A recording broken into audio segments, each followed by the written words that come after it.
What's going on YouTube? As always, this is a post-game reaction. So I'm just going to just keep it straightforward. I'm not going to do any editing. And I just wanted to talk about the game today. It was pretty much what I expected. Pretty much exactly what I expected. As always, I'll pull up the box score just to go over that real quick. Let's start with the team stats. The Chargers, time of possession 35 to 25, essentially. Not what you want. 423 yards for the Chargers, 316 for the Giants, and I would say probably about 120, maybe about just 100 of our yards came in garbage time. So take from that what you will. We got a couple of really nice plays. We turned the ball over twice, but we got a couple of really nice plays towards the end of the game that made it look like we could actually be a football team. But at the end of the day, we pretty much got dominated. We ended up getting 2 sacks. Again, one of them I think was in garbage time, but either way, we ended up getting 2 sacks. We turned the ball over twice, as I said. Not too many penalties, but only 3. 20 first downs that we got to their 26, but again, we moved the ball a little bit at the end of the game. 135 rushing yards. We actually ran the ball pretty decently today. I would say it wasn't horrible, but we actually ran it pretty decently today, I'd say. Saquon was 64 yards. Devontae Booker with 56. We had a couple of decent. I see the longest run of the day was 13, but decent runs. Glennon had that rushing touchdown, of course. Kyle Rudolph with the biggest play of the day, 60-yard catch on that kind of crosser across the middle of the field. Galladay again. This time, I mean, they're making an effort to give him the ball, but first off, he doesn't have the best quarterback. Second of all, he's not cutting it right now. I don't know if he's completely checked out or not, but he's not being the guy we signed him to be. 8 targets for 2 catches. Of course, like I said, sometimes the throws are just off target. Mike Glennon pretty much almost threw an interception, but he underthrew Kenny Galladay going to the sideline. I think it was sort of like a wheel route where Galladay was going up the sideline. He had the corner beat. So it was going to be at least a 25 to 30-yard gain. And Mike Glennon just underthrew it to where Galladay had to come back to go through the defender to tip the ball, try to tip it backwards to catch it on the sideline to himself. It was a really weird play. It would have been a great play if he made it.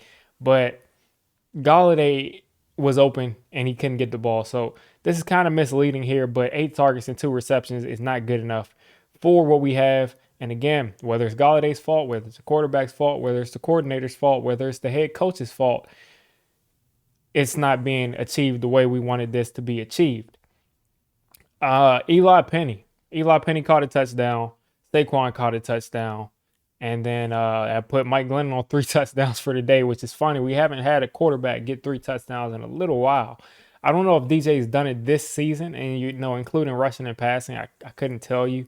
But it's been a while since we've had a 3 touchdown game from a quarterback. But yeah, Saquon ran a nice route. Eli Penny ran a nice route. I think they pretty much caught those touchdowns the same way. The Chargers have been on a streak of giving up at least 20 points every game, I think for 8 straight games.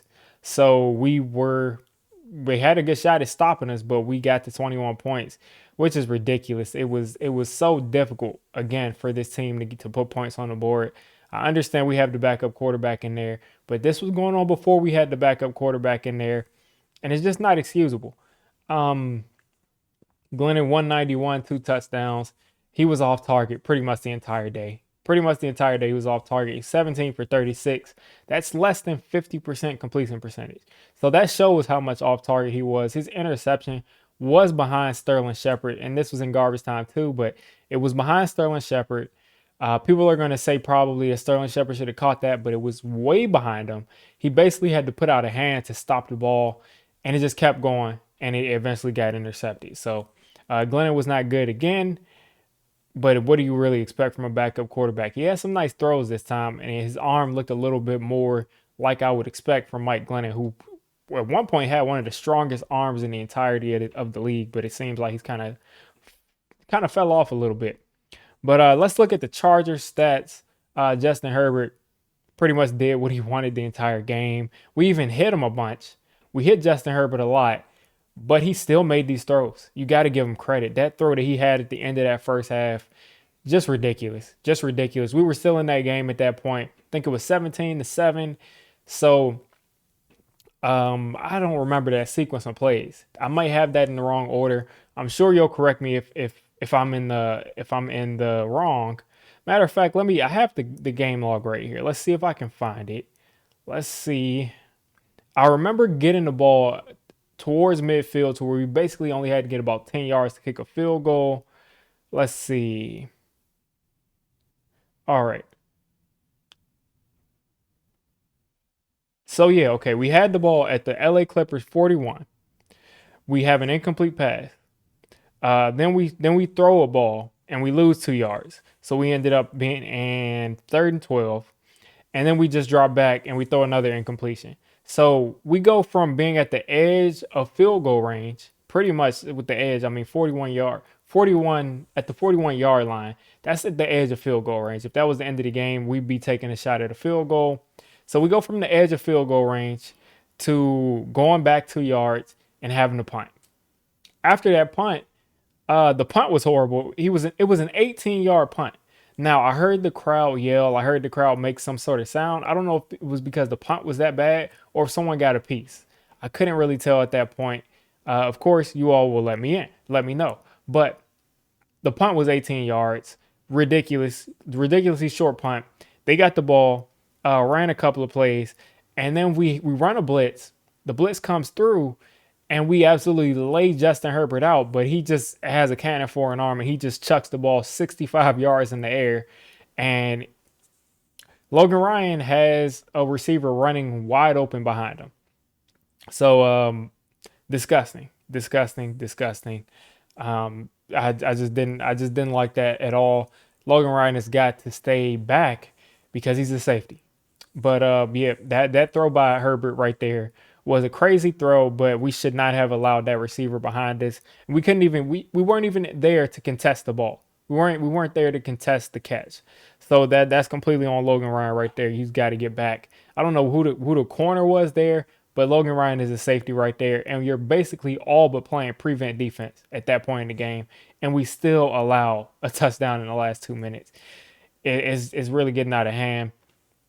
But yeah, after that, they pretty much had control of the game the rest of the day. Eckler pretty much he made a ton of plays. Let's see, he ended up getting that touchdown, 67 yards rushing. I don't know what's going on with this box score thing, and they're not showing me the actual stats. But Eckler, he made a couple of plays to the run on the run game. He made some plays in the air. Pretty much what I expected. I have him on a fantasy team. I definitely wasn't going to bench him this week against the Giants. The Giants defense folded a little bit more than they have in past weeks, but this isn't an elite defense. They gave up 37, but the offense didn't give them much help. So again, if this offense, as we said in the offseason, if they were just able to be a league average offense, this team is probably an 8 to 10 win team. It stinks, but that's just the reality of it. This offense continues to be anemic. It's the scheme, it's the players, it's the execution, it's a ton of things. I think it's also our philosophy of head coach, what he believes in. I think he wants to win every game with the Giants scoring somewhere between 13 and 20 points and the other team scoring less. But that's just not how you win games in the NFL. You cannot do that on a consistent basis. Even the 86 Bears were allowing teams to score 30 a couple of times. The Seahawks, the 49ers at their prime. Some teams are going to hit 30. You got to be able to score points.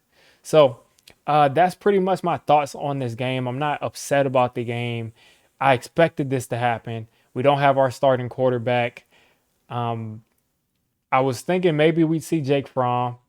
Obviously not that huge a fan of Jake Fromm anyway, but I would think that they would try to try to play him just to see what they have there, because Mike Glennon, it's not like he's lighting the world on fire.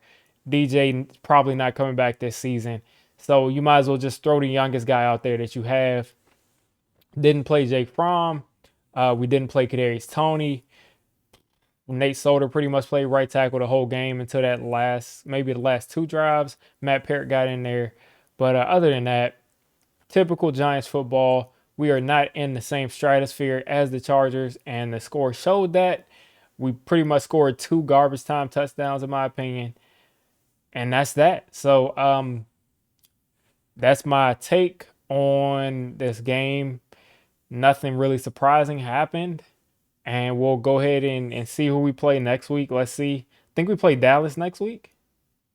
Think we play Dallas next week. We play the Cowboys next week. And frankly, I expect something similar to this to happen again next week. So you guys let me know what you thought of this game. Are you angry? Are you just checked out? Me personally, I'm neither. I kind of was angry last week. I was checked out last week. But now I'm just watching it. I mean, this is what I expected. So you guys let me know what you think of the game.